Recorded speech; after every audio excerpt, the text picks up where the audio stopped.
po sa awit ay ang Children's Chorus. Ang lahat po ay inaanyayahan na makiisa at tumugon sa ating pagdiriwang. Magsitayo ang lahat at awitin po natin ang pambansang awit.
Magsiupo muna po ang lahat.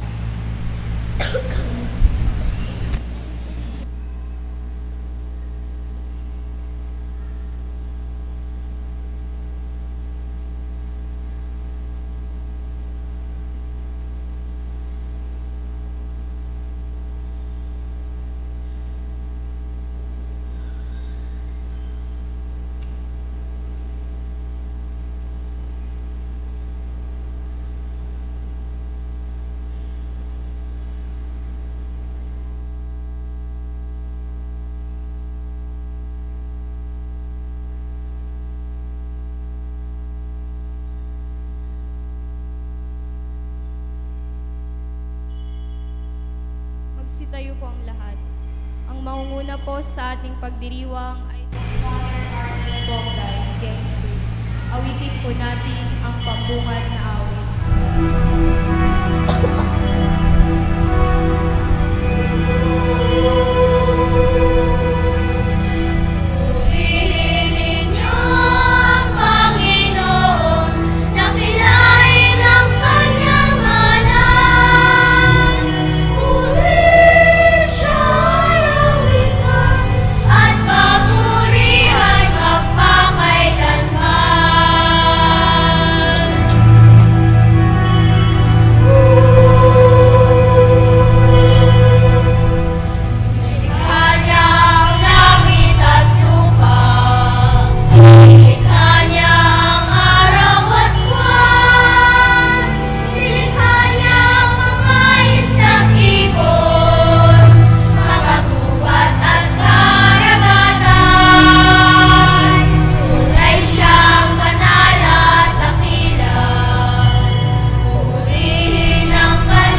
Espiritu Santo. Amen. Sumainyo ang Panginoon. At sumainyo rin. Mga kapatid, upang tayo maging marapat gumanap sa banal na pagdiriwang, aminin natin ang ating nagawang kasalanan. Inaamin ko sa makapangyarihang Diyos at sa inyo mga kapatid na lubha akong nagkasala sa isip, salita at sa gawa at sa aking pagkukulang. Kaya isinasamo ko sa mahal na Birheng Maria, sa lahat ng mga anghel at mga banal, at sa inyo mga kapatid, na ako'y panalangin sa Panginoong ating Diyos. Kaawaan tayo ng makapangyarihang Diyos, patawarin tayo sa ating mga kasalanan, at patnubayan tayo sa buhay na walang hanggan.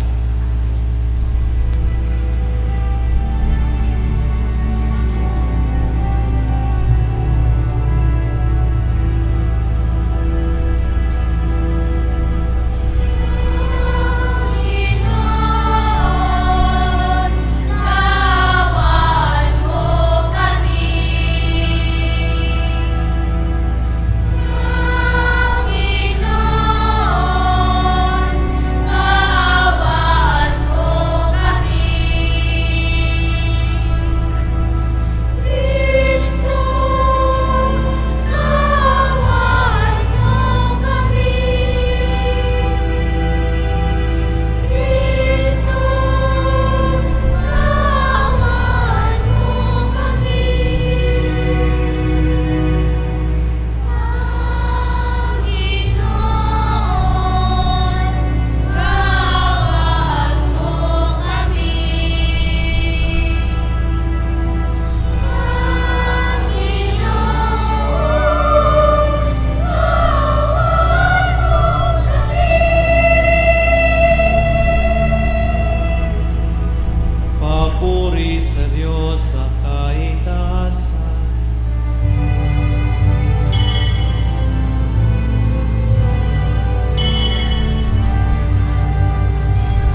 tao namang totoo, Panginoon naming Jesucristo. Ang huling hapunan ay nilagak mo para kami magkasalo-salo sa alaala ng iyong pagpapakasakit ukol sa mga tao. Ipagkaloob mo ang aming kahilingang iyong katawan at dugo ay aming itangal sa pagdiriwang upang ang dulot mong kaligtasan ay lubos naming mapakinabangan kasama ng Espiritu Santo magpasawalang hanggan. Amen. Tayo po ay makinig sa pagpapahayag ng salita ng Diyos. Sa unang pagbasa, ipinagbalik-tanawan ni Moises sa mga Israelita ang ginawang pagpapatnubay ng Panginoon sa kanila sa ilalim, maging ang pagpapakain at pagpapainom sa kanila upang patuloy ang buhay. Ang salita ng Diyos mula sa aklat ng Deuteronomio. Sinabi ni Moises sa mga tao, alalahanin ninyo kung paano niya kayo pinatnubayan sa ilang sa loob ng 40 taon upang matuto kayong magpakumbaba. Sinubok niya kayo kung susundin niyo sila. Tinuruan niya kayong magpakumbaba. Ginutom niya kayo bago binigyan ng mana, isang pagkain hindi ninyo kilala.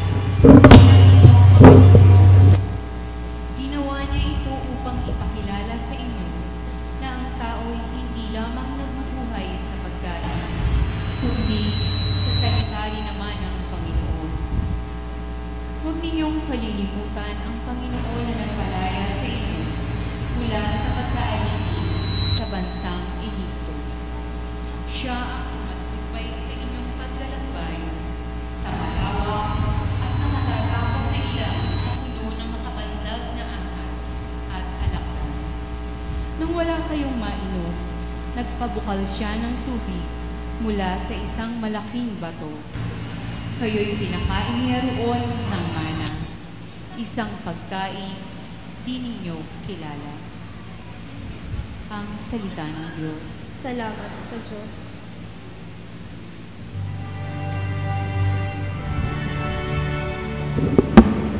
Purihin mo, Jerusalem, ang Panginoong butihin. Purihin mo, Jerusalem, ang Panginoong butihin. Purihin mo, Jerusalem, purihin ang Panginoon. Purihin mo ang iyong Diyos, kayong mga taga-Siyon. Yaong mga pintuan mo ay siya ang nag-iingat. Ang lahat ng inyong lingkod ay siya ang nagbabasbas. Tugon. Purihin mo, Jerusalem, ang Panginoong butihin. Ginagawang matahimik yaong mga hangganan mo. Bibigyan kang kasiyahan sa kaloob niyang trigo. Kung siya ay naguutos, agad itong natutupad. Dumarating sa daigdig na hindi na nagluluwat. Tugon. Purihin mo, Jerusalem, ang Panginoong butihin. Kay Jacob niya ibinigay ang balita at pabilin. Ang tuntunit mga aral ibinigay sa Israel. Ang ganitong karapatan ay wala ang ibang bansa, pagkat hindi nila batid ang utos na itinakda.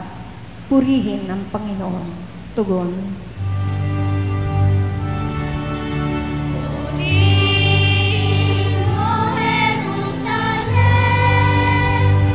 ang Panginoong butihin. Purihin mo, Jerusalem, ang Panginoong butihin.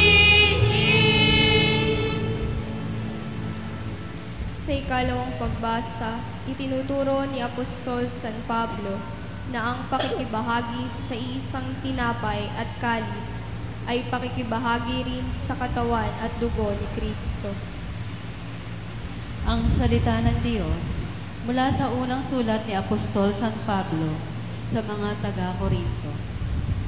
Mga kapatid, hindi ba't ang pag-inom natin sa kalis ng pagpapala na ating pinagpapasalamat ay pakikibahagi sa dugo ni Kristo? At ang pagkain natin ng tinapay na ating pinaghahati-hati ay pakikibahagi naman sa kanyang katawan. Kaya nga, yamang isa lamang ang tinapay, tayo'y iisang katawan, bagamat marami, sapagkat nakikibahagi tayo sa iisang tinapay. Ang salita ng Diyos. Salamat sa Diyos. Sa mabuting balita, itinuturo ni Jesus na ang pagkain sa kanyang laman at pag-inom sa kanyang dugo ang magbibigay ng buhay sa lahat. Tayo po ay magbigay galang sa mabuting balita ng Panginoon.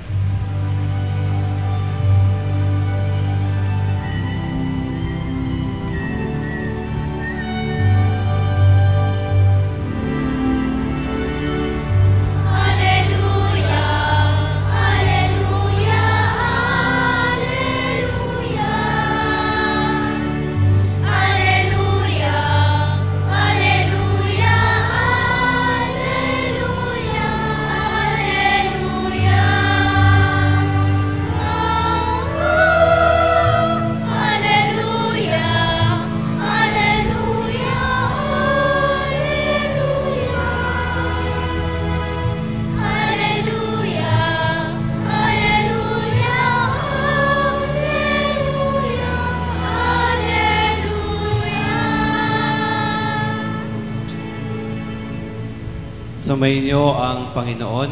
At sumainyo rin. Ang mabuting balita ng Panginoon ayon kay San Juan. Papuri sa iyo, Panginoon.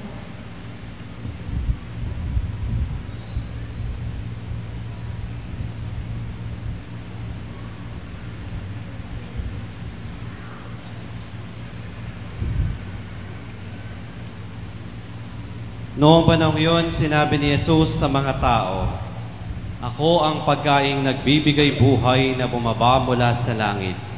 Mabubuhay magpakailanman ang sino mang kumain nito, at ang pagkaing ibibigay ko sa ikabubuhay ng sanlibutan ay ang aking laman."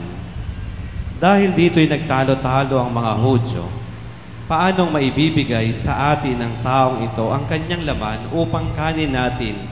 Tanong nila.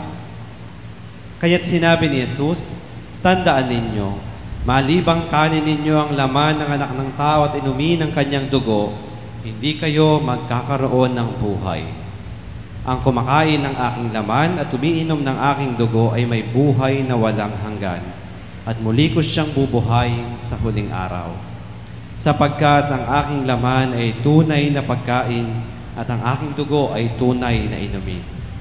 Ang kumakain ng aking laman at umiinom ng aking dugo ay nananahan sa akin at ako sa kanya. Buhay ang amang nagsugo sa akin at ako'y nabubuhay dahil sa kanya. Gayon din naman ang sino mang kumain sa akin ay mabubuhay dahil sa akin.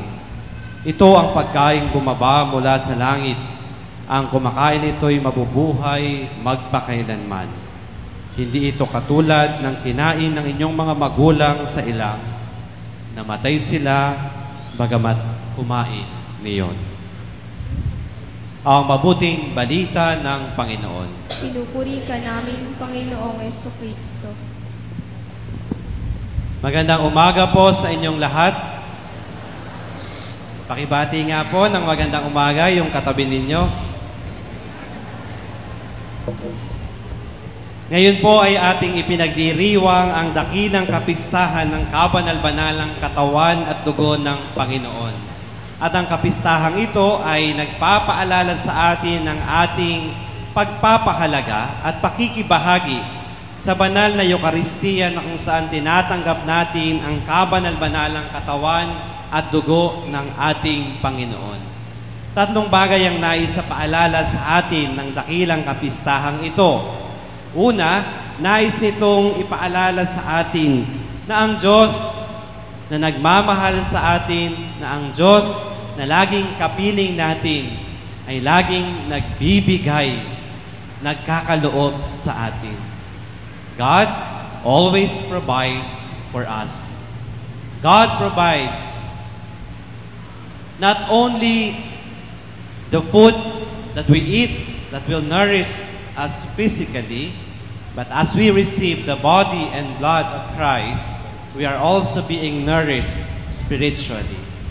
Kaya nga, siya'y patuloy na nagbibigay at nagkakaloob sa atin.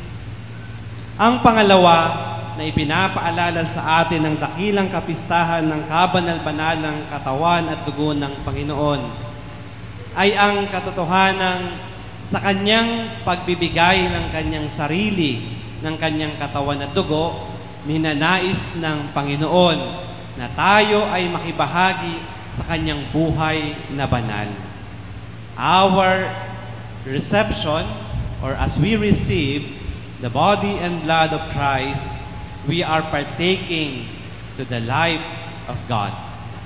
At ang pangatlo, ipinapaalala sa atin ng dakilang kapistahang ito na sa ating pagtanggap sa katawan ni Kristo, we do not only consume and absorb Christ's body and blood, but more so, we are being consumed and being transformed by the body and blood of Christ.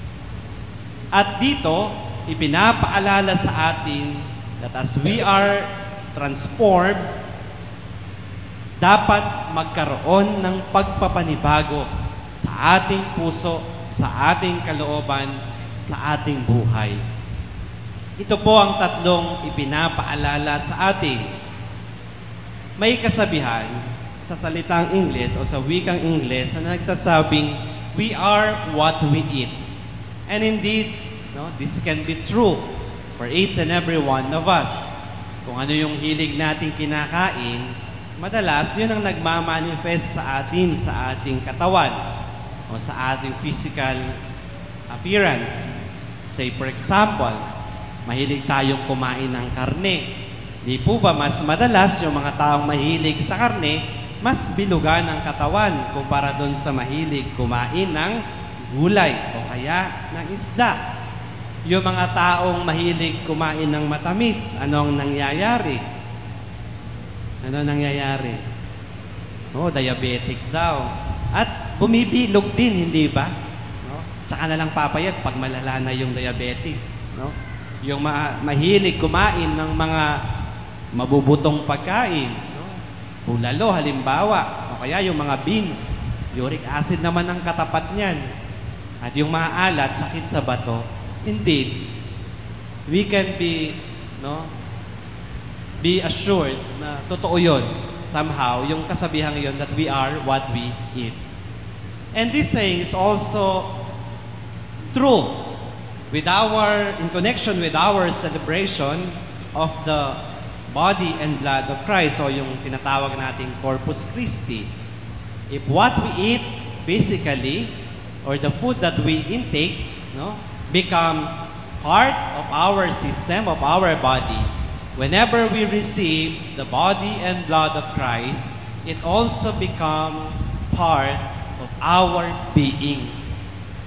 Nagiging bahagi ng ating kaiputuran, ng ating pagkatao, kung sino ang ating tinatanggap sa banal na Eucharistia, walang iba kundi ang katawan at dugo ni Kristo. At sa ating pagtanggap, hindi lamang tayo o hindi lamang si Jesus ang nagiging bahagi ng ating katawan. In a very mysterious way, we are becoming part of the body of Christ, the church. Christ is our head and we are the body. Kaya nga po sa tuwing nagsisimba tayo, nagiging kabahagi tayo ng katawang mistiko ni Kristo, walang iba kundi ang simbahan. At kapag tayo'y lumalayo sa simbahan at hindi natin tinatanggap ang kanyang katawan at dugo, inihiwalay natin ang ating katawan, ang ating sarili sa katawan ni Kristo. Ang sabi ko kanina, every time that we receive the body of Christ, we are being transformed.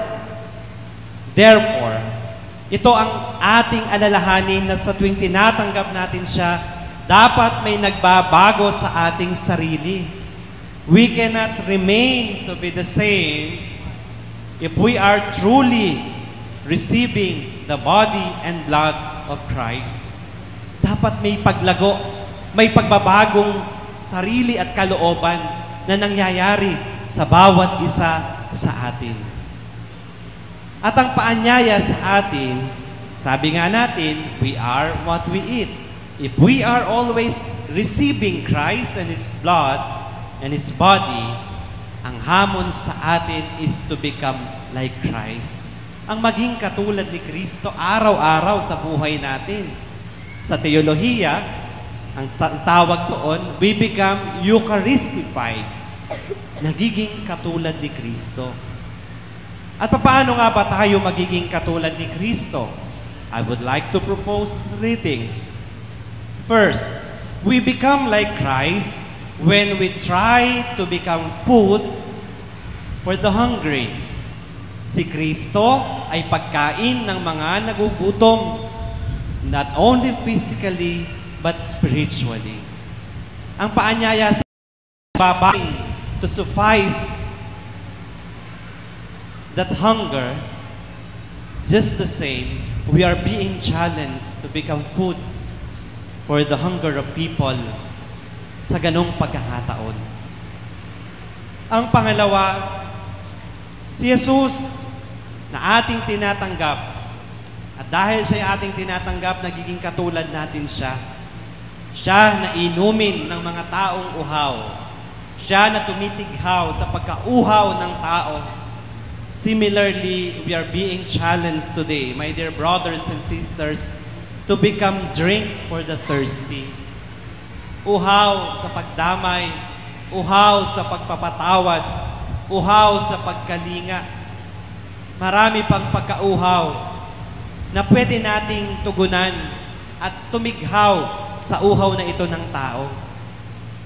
If we are truly becoming like Christ, let us try to quench that thirst that human being experiences. Yung nararanasan ng tao, maging inumin tayo para sa kanila. And thirdly, becoming like Christ as we receive His body and blood is trying to become good news to other people. Ang maging mabuting balita tayo sa iba, na yung presensya natin ay nagiging good news para sa iba. Na kapag yung tatay uuwi sa bahay, na excited yung mga anak, excited si Mrs. na salubungin siya kasi siya'y magandang balita para sa kanyang pamilya. Si nanay, pagising sa umaga, excited yung asawa, excited yung anak na makita siya sapagkat siya'y mabuting balita para sa kanyang pamilya. Sa mga kasamahan ninyo sa trabaho, sa kasamahan ninyo sa gawaing pansimbahan, o dili kaya kaming mga pari, are we trying to radiate Christ's presence among the people entrusted to us? That is becoming like Christ. That is becoming good news to other people.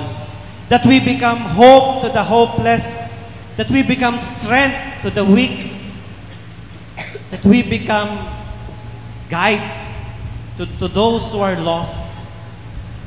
Mga minamahal na kapatid, ito ang pagtulad kay Kristo na ating tinatanggap. Ang maging larawan, ang maging mukha ni Kristo sa bawat taong ating nakakasalamuha. That we manifest, that we radiate His presence through our presence every day. Sapat nga po bang sa pagtanggap natin kay Kristo, tayo'y maging pagkain lamang at yun lamang ang ating hangarin? O sapat bang tayo maging inumin at tumighaw sa pagkauhaw ng iba O sapat bang tayo maging mabuting balita lamang para hangarin nating tanggapin siya? Mga minamahal na kapatid, ang ultimate at ang fundamental na dahilan kung bakit dapat nating hangarin si Kristo ay sinasaad sa mabuting balita sa araw na ito. Ang sabi ng Panginoon, ang sino mang kumakain at umiinom sa akin ay magkakaroon ng buhay. Yes, indeed, the food that we intake and the food that we eat prolong our lives. Ganon din naman ang katawan at dugo ni Kristo. No? The food that we eat gives us life. The body and blood of Christ gives us life. However, the difference is, ang pagkain sa katawan ni Kristo ay nagbibigay ng buhay. At ang buhay na ito ay buhay na walang hanggan. Hilingin natin ang biyaya sa pagpapatuloy na ating pagdiriwang na araw-araw hangarin nating tanggapin si Jesus. Panibaguhin tayo nito at hangarin nating tunay nating makamtan ang buhay na walang hanggan. Amen. Magsitayo po ang lahat. Sumasampalataya ako Sa Diyos amang makapangyarihan sa lahat na may gawa ng langit at lupa. Sumasampalataya naman ako kay Jesucristong iisang anak ng Diyos, Panginoon nating lahat. Nagkatawang tao siya lalang ng Espiritu Santo. Ipinanganak ni Santa Mariang Birhen. Ipinagpakasakit ni Poncio Pilato. Ipinako sa krus, namatay, inilibing, nanaog sa kinaroroonan ng mga yumao. Nang may ikatlong araw na buhay na maguli, umakyat sa langit, naluklok sa kanan ng Diyos amang makapangyarihan sa lahat. Doon nagmumula paririto at huhukom sa nangabubuhay at nangamatay na tao. Sumasampalataya naman ako sa Diyos Espiritu Santo, sa banal na simbahang katolika, sa kasamahan ng mga banal, sa kapatawaran ng mga kasalanan, sa pagkabuhay na maguli ng namatay na tao at sa buhay na walang hanggan. Amen. Binubusog ng Panginoong Yesus ang lahat ng ating kagutuman at tinitighaw ang ating pagkauhaw. Ating ilahad sa Kanya ang ating mga panambitan at ating sambitin, Panginoon, dinggin ng iyong bayan. Panginoon, dinggin ng iyong bayan. Para sa simbahan, ang katawan ni Kristo, upang ang pagsasalo-salo sa iisang hapag ay magbunga ng pagkakaisa, pag-ibig at paglilingkod habang naglalakbay sa mundo. Manalangin tayo sa Panginoon. Panginoon, dinggin ng iyong bayan. Para sa mga laikong lingkod sa pagdiriwang, ang mga tanging tagapagdulot ng banal na pakikinabang, lector, commentators, ushers, asirets, at altar servers, upang makapaglingkod sila ng may kapakumbabaan, pag-ibig at kagalakan. Manalangin tayo sa Panginoon. Panginoon, dinggin ng iyong bayan. Para sa mga simbahang hiwalay pa sa pananampalataya, upang balang araw, magkasama-sama ang lahat sa iisang hapag. Manalangin tayo sa Panginoon. Panginoon, dinggin ng iyong bayan. Para sa ating lahat, upang ang banal na Eucharistia ang magbuklod sa atin bilang bayan na handang maglingkod at magpatawad, manalangin tayo sa Panginoon. Panginoon, dinggin ng iyong bayan. Para sa mga kapatid nating yumao, upang sila na tumanggap ng katawan ng Panginoon ay makamit ang buhay na dulot nito, manalangin tayo sa Panginoon. Panginoon, dinggin ng iyong bayan. Sa katahimikan po ng ating puso, idulog natin sa Panginoon ang ating mga personal na intensyon.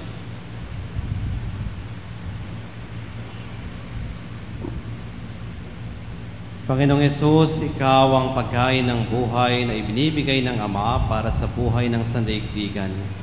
Tulungan kaming magbahagi sa kapwa at maging bukas palad sa mga api at dukha sa pamamagitan mo kasama ng Espiritu Santo magpa sa walang hanggan. Amen.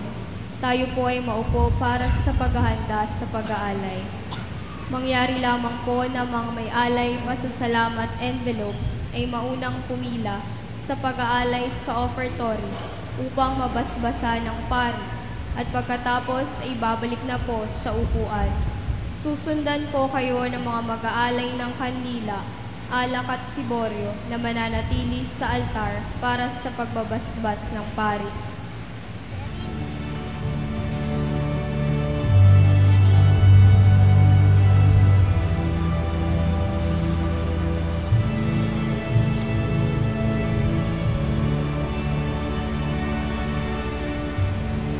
Aming alay sa'yo, Panginoon.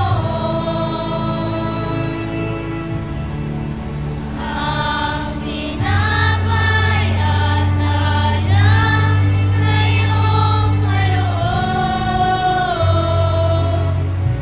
upang gunitain ang iyong buhay na inialay, nang tayo'y magdiwang bilang isang Magsayo po ang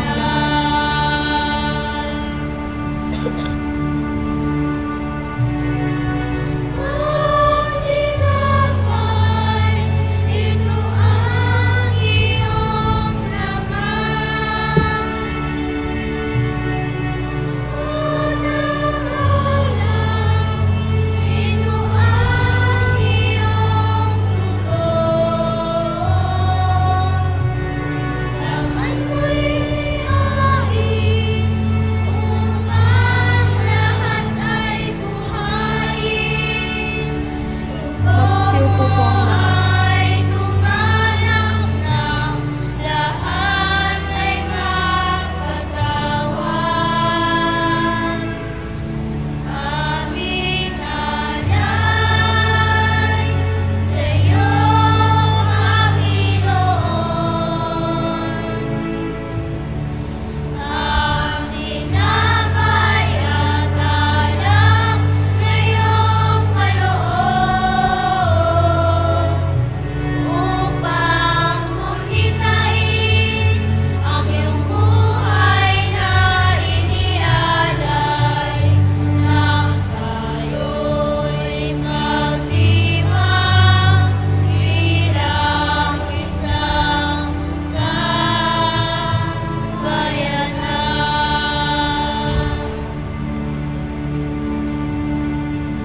Aming alay sa'yo, Panginoon.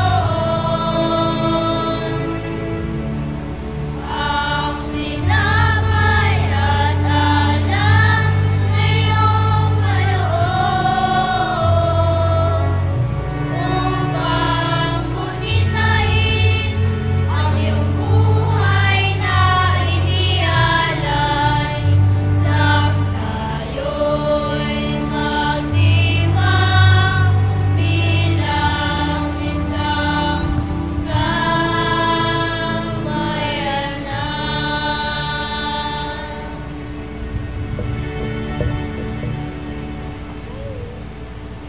Tayo po ay tumayo.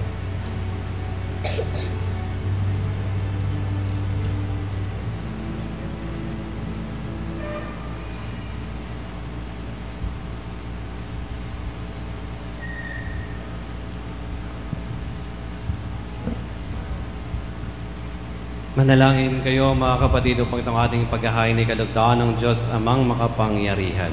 Tanggapin nawa ng Panginoon itong paghahain sa iyong mga kamay, sa kapurihan niya at karangalan, sa ating kapakinabangan at sa buong sambayanan niyang banal. Ama naming lumikha, bigyan mo ngayon ang iyong sambayanan ng mga kaloob na pagkakaisa at kapayapaan ay pinahihiwatig ng mga alay namin sa paghahain ipinagdiriwang sa pamamagitan ni Jesucristo kasama ng Espiritu Santo magpas sa walang hanggan. Amen. Sumainyo ang Panginoon. At sumayin niyo rin. Taas sa Diyos ang inyong mga puso at diwa. Itinaas na namin sa Panginoon. Pasalamatan natin ang Panginoong ating Diyos. Marapat na siya ay pasalamatan. Ama naming makapangyarihan, tunay ang marapat na ikaw ay aming pasalamatan sa pamamagitan ni Jesucristo na aming Panginoon. Siya ang talagang dakila at lagi mong ikinalulugod na paring naghahain para sa sansinukob. Nitong pag-aalay na tanging mong ibinukod. Ang pinagdiriwang sa huling hapunay, paghahain niya para sa tanan upang alalahanin namin pagsaluhan. Ang laman niya inihain upang lahat ay buhayin, ang dugo niya'y dumanak, ng lahat ay mapatawad. Kaya kaisa ng mga anghel nagsisiawit ng papuri sa iyo, nang walang humpay sa kalangitan kami nagbubunyi sa iyong kadakilaan.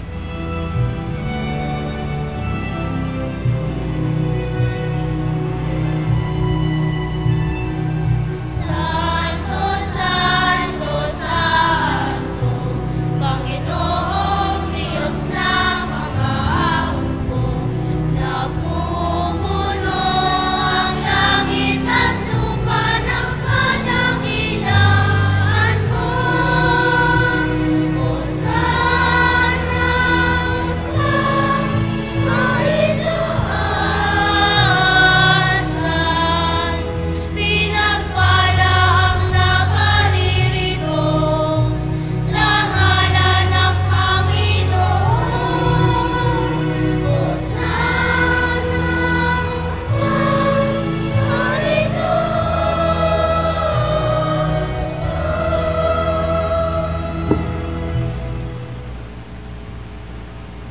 Ama naming banal, ikaw ang bukal ng tanang kabanalan, kaya't sa pamamagitan ng iyong Espiritu, gawin mong banal ang mga kaloob na ito upang para sa amin ay maging katawan at dugo ng aming Panginoong Hesukristo. Bago niya pinagtiis ang kusang loob na maging handog, hinawakan niya ang tinapay, pinasalamatan kanya. Pinaghati-hati niya iyon, iniabot sa kaniyang mga alagad at sinabi, "Tanggapin ninyong lahat ito at kanin ito ang aking katawan, na ihahandog para sa inyo."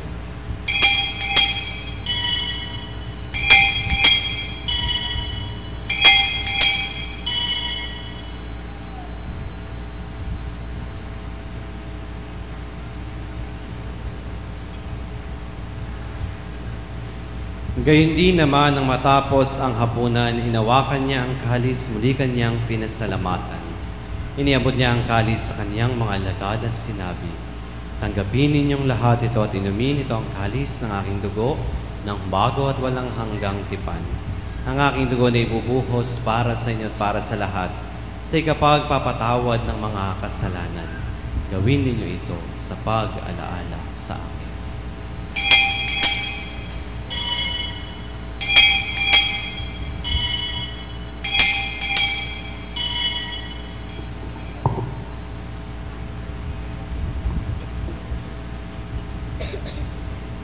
Ang misteryo ng pananampalataya. Si Kristo ay namatay, si Kristo ay nabuhay, si Kristo ay babalik sa wakas ng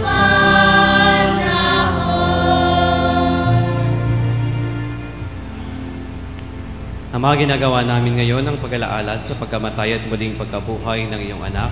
Kaya dinialay namin sa iyong tinapay na nagbibigay buhay at ang kalis na nagkakaloob ng kaligtasan. Kami nagpapasalamat dahil kami yung minarapat na tumayo sa harap mo para maglingkod sa iyo. Isinasamo namin kaming magsasalo-salo sa katawan at dugo ni Kristo ay mabuklod sa pagkakaisa sa pamamagitan ng Espiritu Santo. Ama, ningapin mo ang iyong simbahang laganap sa buong daigdig. Puspusin mo kami sa pag-ibig. Kaisa ni Francisco na aming Papa, ni Jose na aming Obispo at ng Tanang Kaparian. Alalahanin mo rin ang mga kapatid naming nahimlay nang may pag-asang sila'y muling mabubuhay, gayon din ang lahat ng mga pumanaw. Kaawaan mo sila at patuloyin sa iyong kaliwanagan. Kaawaan mo at pagindapating kaming lahat na makasalo sa iyong buhay na walang wakas. Kaisa ng mahal na Birheng Maria na ina ng Diyos, ni San Jose na kanyang kabiyak ng puso, kaisa ng mga apostol at ng lahat ng mga banal na namuhay dito sa daigdig ng kalugod-lugod sa iyo.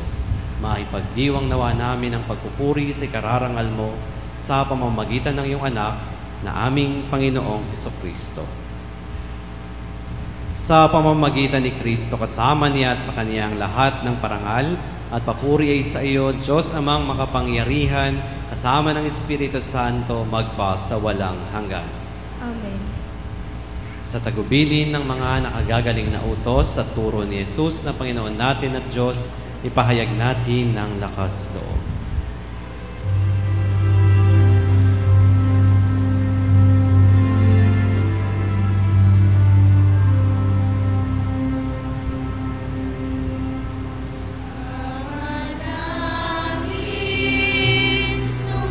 Sumasalangit ka, sambahin ang ngalan mo, mapasakit ang kaharian mo, sundin ang loob mo, dito sa lupa para ng sa langit. Bigyan mo kami ngayon ng aming kakanin sa araw-araw at patawarin mo kami sa aming mga nasalanan. Pagpapatawad namin sa nagkakasala sa amin, at huwag mo kami ipahintulot sa tukso, at yadyan mo kami sa lahat ng masama. Hinihiling namin kami adya sa lahat ng masama o pagkalooban ng kapayapaan, araw-araw, iligtas sa kasalanan at ilayo sa lahat ng kapahamakan, samantalang aming pinananabigan ng dakilang araw ng pagpapahayag ng tagapagligtas naming si Jesucristo.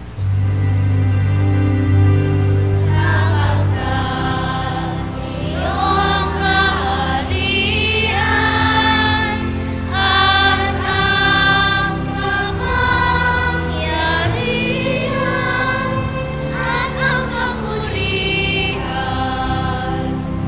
magpapakailanman. Panginoong Jesucristo, sinabi mo sa iyong mga apostol, kapayapaan ang iniiwan ko sa inyo, ang aking kapayapaan ang ibinibigay ko sa inyo. Tunghayan mo ang aming pananampalataya at huwag ang aming pagkakasala. Pagkalooban mo kami ng kapayapaan at pagkakaisa, ayon sa iyong kalooban, kasama ng Espiritu Santo, magpa sa walang hanggan. Amen. Ang kapayapaan ng Panginoon ay laging sumainyong lahat. At sumainyo rin. Tayo po ay magbigayan ng kapayapaan sa isa't isa. Please be with you po.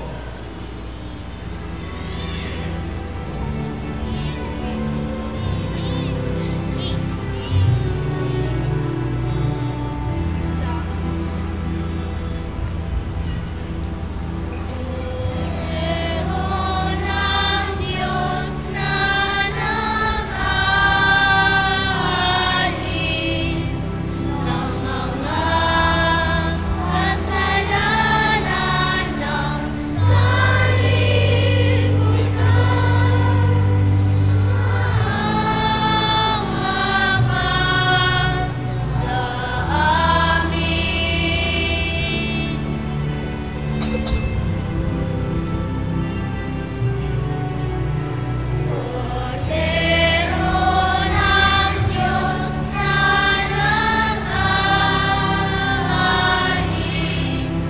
ng mga kasalanan ng sa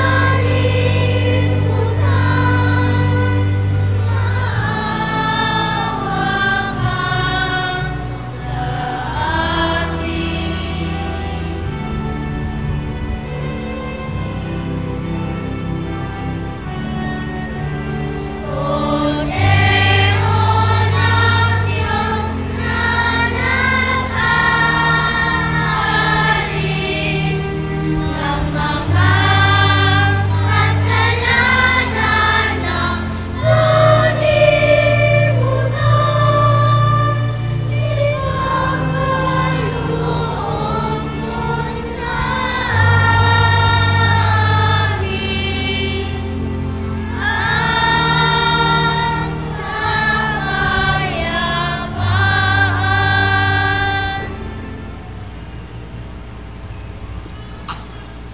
Narito si Kristo, ang kordero ng Diyos na nag-aalis ng kasalanan ng sanlibutan. Mapalad tayong inaanyayahan sa piging ng kordero. Panginoon, hindi ako karapat-dapat na magpatuloy sa iyo, ngunit sa isang salita mo lamang ay gagaling na ako.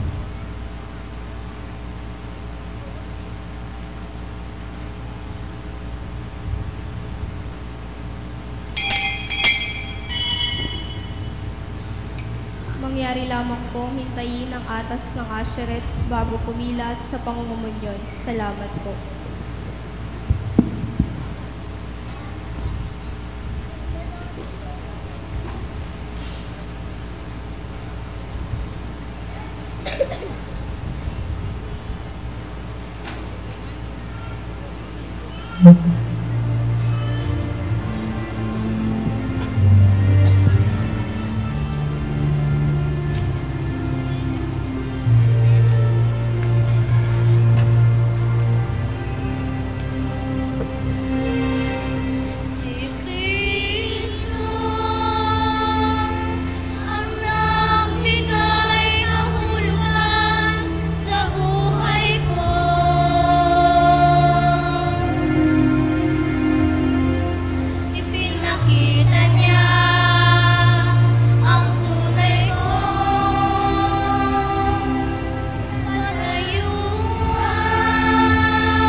Kaanyaya, ang Santisimo Sakramento po ay nakapatente sa bisita ng San Gabriel.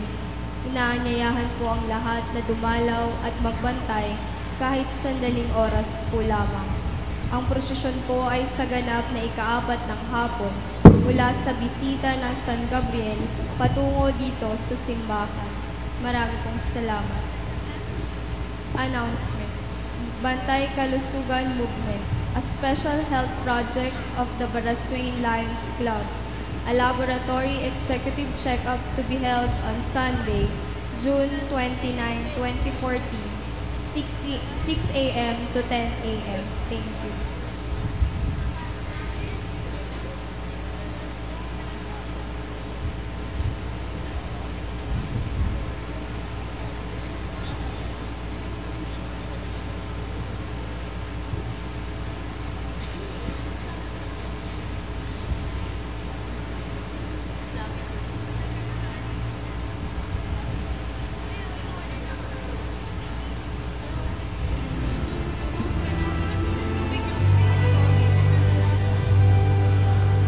Salamat, Panginoon, salamat. Salamat, salamat sa iyo. Salamat sa nakaraang linggo. Salamat sa mga biyaya mo. Dalangin sa'yo ay pagpalain ang darating sa aming isang linggo, upang ito muli ay magkatipon para magpasalamat sa iyo. Salamat, Panginoon, salamat. Manalangin tayo. Panginoong Jesucristo, hinihiling namin kami gawin mong makasalo ng lubusan sa bunga ng banal na pakikinabang sa iyong buhay na idinudulot sa piging ng paghahain ng iyong katawan at dugong banal, kasama ng Espiritu Santo magpa sa walang hanggan. Amen. Sa atin pong mga tagapaglingkod sa dambana, sa ating koro, sa inyong lahat, bayan ng Diyos, maraming salamat po sa inyong pagdalo sa ating pagdiriwang. Sumainyo ang Panginoon. At sumayin rin. Iyuko po ninyo ang inyong mga ulo para tanggapin ang pagbabasbas. Pagpalain po kayo at ingatan kasama ng inyong mga pamilya, mahal sa buhay at mga kaibigan ng mapagmahal na Diyos Ama, Anak, at Espiritu Santo. Amen. Tapos na po ang ating pagdiriwang. Humayo kayong taglay ang kapayapaan ni Kristo. Salamat. Purihin natin ang Panginoon.